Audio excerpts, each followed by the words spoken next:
Again, just a moment of personal privilege. Thanks so much, Mr. Chairman. Absolutely. Thank Now, you. if I may, let me address some questions to Mr. Medina. One of the programs, actually, that's pretty prominent in Central Florida is simulation. I don't know, have we talked? I had to attend several other hearings at the same time. Have they talked about simulation and use for fire testing today? We have not discussed it here. You have not discussed it today. Do you have a program in DHS for? We actually took this on as a Weapons and Ammunition Commodity Council initiative back, I believe, and I'll have to do the research on it, in 2010, where we have an IDIQ contract for simulators. We have the ability for programs to buy them.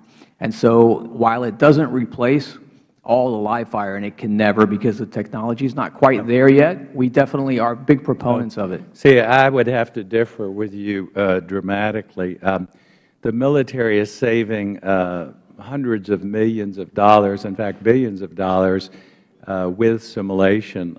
And most of our troops, how many of your troops are going into, or your personnel are going into combat daily? They're not firing those weapons actually in operational situations daily, are they?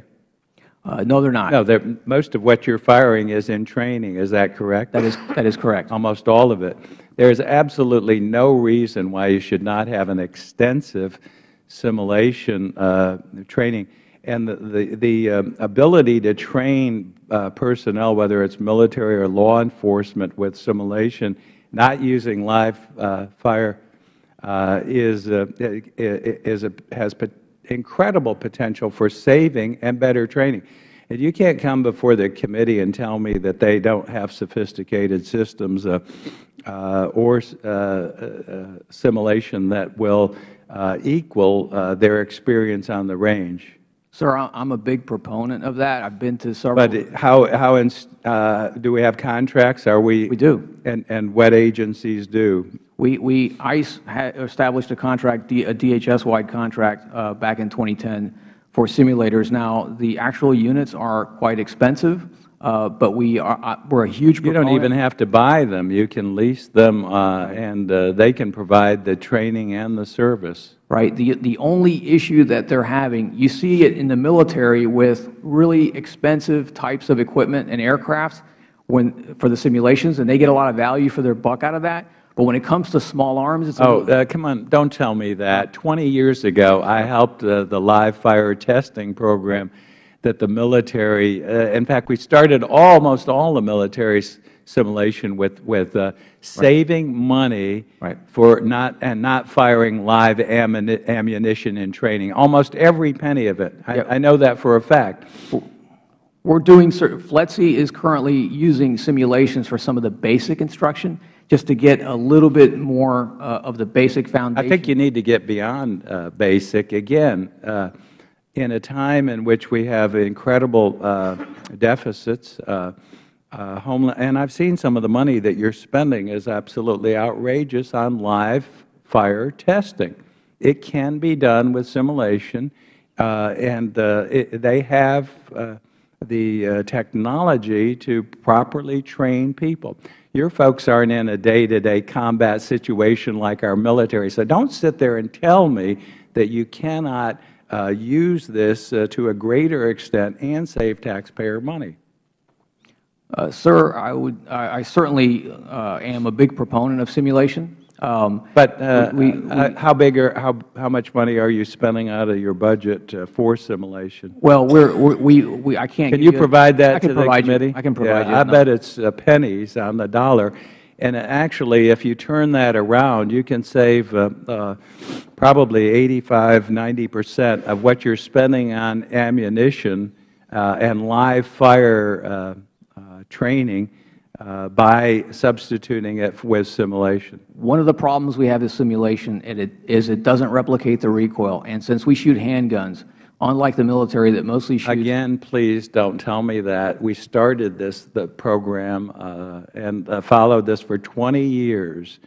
I think you're so far behind the times, and again, using the most expensive means of training, live ammunition, and you do not have to use that, and you can enhance their skills far greater in a whole host of experiences that you can't replicate at a range firing that weapon. Did you know that? We do that. We use it for judgment. Okay, I want to see exactly how much you're spending for every agency. In fact, Mr. Chairman, I know we're looking at other agencies too. I'd like to see what they are spending as far as simulation versus live fire testing, and have that made part of the record.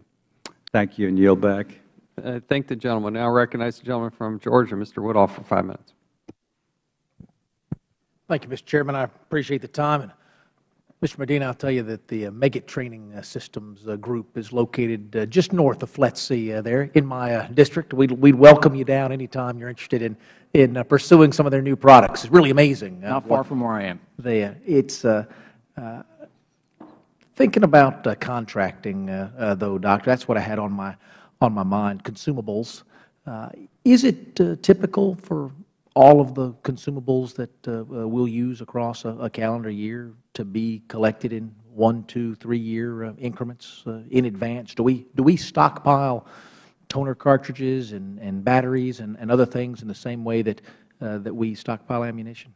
I would say stockpile is not the right terminology. We put contracts in place that give maximum flexibility for, if it were ideal, it would be just-in-time buying.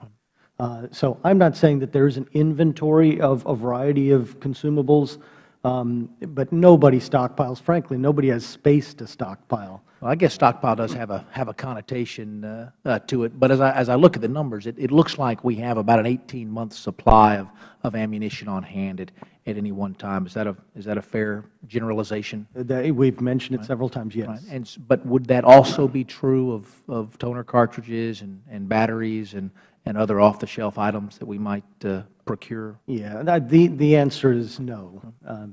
You're not going to get a huge inventory of many items.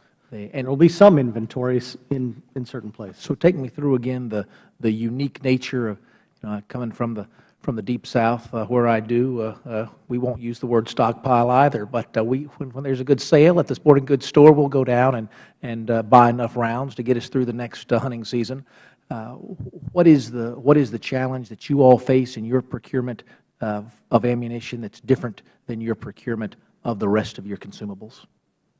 Okay, and I think Mr. Medina has covered that a couple of times in sort of, why we buy and have the 18-month supply. Well, I put the contracts in place that make sure we get a good deal when we buy. But what Mr. Medina could answer. Well, and that's actually why I wanted to talk to you about it from a procurement perspective, because you're in this business, right? Yes. It may be that as someone who has to go out and prosecute the mission each day, I may have a different set of priorities than folks who are in the professional procurement business. I may think that it takes 2.5 years to get something done. You may tell me I can run down to Walmart and get it done myself. So I wanted to focus on you as a technician. Okay. So just sharing what we shared earlier, there's time in a procurement process. I didn't create the Federal Acquisition Regulation, created in 1984. Lots of rules there for a lot of good reasons. So it takes time to buy things. That's my world. But then in this particular sector, my best understanding, Mr. Medina understands this a little bit better than I do, a lot better than I do. That community, in terms of making ammunition, it takes time, and there are a lot of issues in terms of the delivery of it. So there's the contracting time that it takes, and then there's the time it takes to actually produce the ammo. And is that your experience in procurement? Again, these are so many of these are off-the-shelf items that Walmart procures, that we as individuals procure. Is it your experience that things of this commonly used nature are frequently 18-month lead time items? Not for toner cartridges and things like that, but ammo is different. There's just not a ton of producers of ammo in the country. And so we buy as much as we can in advance because we're concerned as a nation we won't get as much. Tell me about why the limited supply. I've got to have the same amount every year anyway. the producers are producing the same amount every year anyway. If there's a limited supply, buying more in advance would certainly reduce the supply available to everyone else, but I'm not sure how it would advantage me as a government actor. Yeah, no, I put the contract in place that gives us the ability to buy over time and get a good deal. In terms of when to buy and how much to buy, I depend on the law enforcement community. I don't know how much ammo they need to do their training and operations. So. And you'll let a single contract for the entire scope of Federal government? If we need a generic full metal jacket 9mm cartridge, you'll consolidate all of those orders across all agencies and put that out as one? So that's an excellent question. That goes to the point of strategic sourcing for the government as a whole. And so, for instance, we have, and this has been over a couple, 2, 3 administrations, strategic sourcing is something that's here to stay. It's getting a good deal for the taxpayer. But office supplies, where we all government agencies use office supplies, GSA strategically source some contracts, and we try to use those contracts to drive prices down in that area. If it were determined, for whatever reason, that there was something else that should be strategically sourced, where we could leverage the buying power of the entire government, it wouldn't be done out of my shop. I might be an executive agent for the government or a lead in it. And if we had a need for whatever that was, then we would participate in that particular government-wide buy. Thank you very much. Thank you for your patience, Mr. Chairman. Thank you. The gentleman yields back. I now recognize myself for 5 minutes. Mr. Medina, Dr. Nayak, are you aware of any shortages in Homeland Security? Are there any shortages of any ammunition in Homeland Security? No, I'm not aware of any. Is there any situation on any agency that you're aware of that does not have the supply that it needs for training? Not that I'm aware of. Is there anybody specifically within Customs and Border Patrol that doesn't have ammunition for training? Not that I'm aware of. So it's your understanding that they should have a full supply to do all of their training requirements? They sure should. I'd like to ask unanimous consent to enter into the record. It's titled Ammunition Shortage for Border Patrol. It's from National Border Patrol Council Local 2554, talking about how they have been given notice that due to budget cuts, they will not be issued any ammunition this quarter for maintaining. Without objection, so ordered.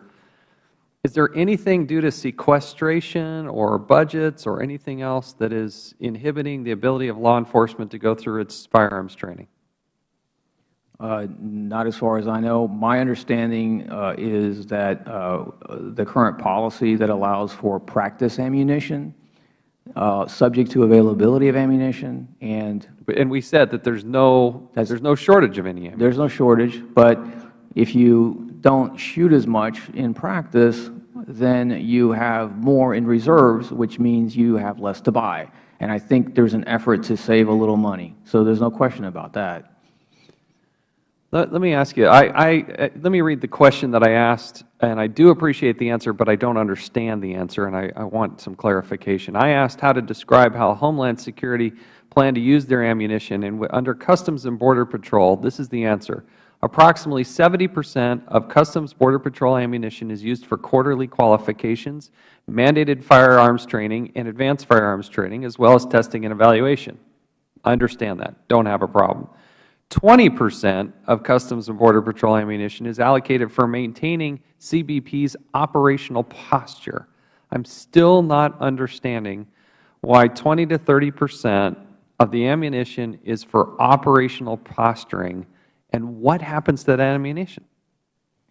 Operational posture means the ammunition that you need in order to work your day in, day out. But once you issue that ammunition, it's not as if every agent walks back and their clips are all emptied out. Their magazine is empty. Right, but that's just it's a number that is assigned to ammunition. But you testified earlier when we were asking some questions that you don't allow for the mixing and matching of training versus operational ammunition. Well, it's the same kind of ammunition. No doubt. If you got a Glock, I have a Glock 23, 40 caliber round. So You're saying that you don't, earlier you said you don't mix and match. If I issue, well, we don't, what we do, it's the same ammo. If I issue you 6 magazines, a complement of ammunition for your Glock, and 6 magazines for your M4, and let's say 3 or 4 magazines for your Model 26 that you carry on your ankle, that's your complement of ammo plus some practice ammunition. That's what you might get issued. But I still don't understand how, if 70% is for training, I buy that. Right. I just don't understand how 30%, because it says here, the remaining 10% is dedicated to maintaining ammunition reserves at both the national and local levels. So if you keep adding 10% to the reserves year after year after year, you get to the point where you've got an awful lot of ammunition in reserve. Well, there is a limitation to what we can keep in reserves, and obviously, I mean, certainly that's a function of the space, and most of this stuff is in field offices that don't have the space, so there's a limit, no question about it. I still don't understand what the operational ammunition, what happens to it. Because the worry is that it's being taken to the black market, it's just being shot in the field, shooting, who knows what. They're taking it home for their own personal use. And it's not as if we're missing 20 or 30 rounds here.